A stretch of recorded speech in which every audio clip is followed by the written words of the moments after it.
ఈరోజు ఎప్పటికీ నేను నా జీవితంలో ఎప్పటికీ మర్చిపోలేని రోజండి.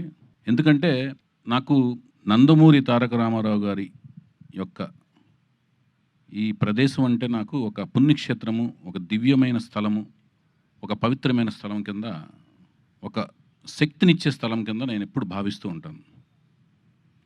ఈ నేనే కాదు, ప్రపంచవ్యాప్తంగా ఉన్న నందమూరి అభిమానులు, రామారావు గారి అభిమానులు ఎవరైతే ఉన్నారో, నా ముందు జనరేషన్ కావచ్చు, నా జనరేషన్ కావచ్చు, నా తర్వాత జనరేషన్ కావచ్చు, వాళ్ళందరికీ కూడా ఇక్కడికొస్తే ఒక రకమైన వాళ్ళకున్న కష్టాలు చెప్పుకొని, వాళ్ళకున్న బాధలు చెప్పుకొని, వాళ్ళకున్న ఆనందాన్ని ఆయనతో చెప్పుకొని, ఒక రకమైన ఒక మెడిటేషన్ లాంటిదనమాట. అంటే అవన్నీ తీరే ఒక సమస్యలకి సొల్యూషన్ దొరికే ఒక ప్రదేశంలాగా నిజంగా భావిస్తాం మేమందరం. రామారావు గారిని దైవంగా భావించే మాలాంటి అభిమానులందరం.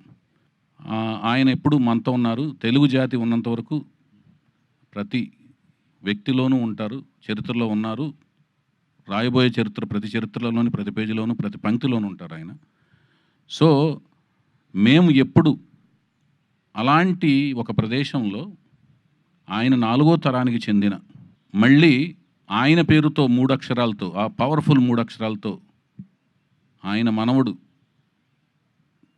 తాతయ్య గారి పేరుని ఎంతో ప్రేమ, అనురాగం, ఆప్యాయతలతో పెట్టుకున్న ఆ పేరుని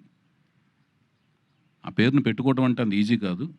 ఆ పేరును పెట్టుకున్న వ్యక్తి, పెట్టుకోవడం అంటే మళ్ళీ అది ఫైన్ ఆర్ట్స్లోనే రాణించాలి. చాలామంది పెట్టుకుంటారు పేర్లు, మళ్ళీ ఫైన్ ఆర్ట్స్లో రాణించాలి. ఆయన ఏ ఫైన్ ఆర్ట్స్లో అయితే రాణించారో ఆ ఫైన్ ఆర్ట్స్లో రాణించాలి.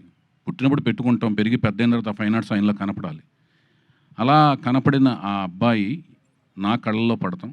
ఆ కళ్ళల్లో కనపడిన అబ్బాయి యొక్క లాంచింగ్ ముహూర్తం, షూటింగ్ ముహూర్తం ఈ ప్రదేశంలో జరగటం, నేను అనుకోవటం, అది జరగటం, అది కూడా ఆయన యొక్క, మా దైవం యొక్క కుమార్తెల చేతుల మీదుగా జరగటం అనేది ఒక అనిర్వచనీయమైన అనుభూతి, అద్వితీయమైన మరుపురాని ఒక ఘట్టం అన్నమాట.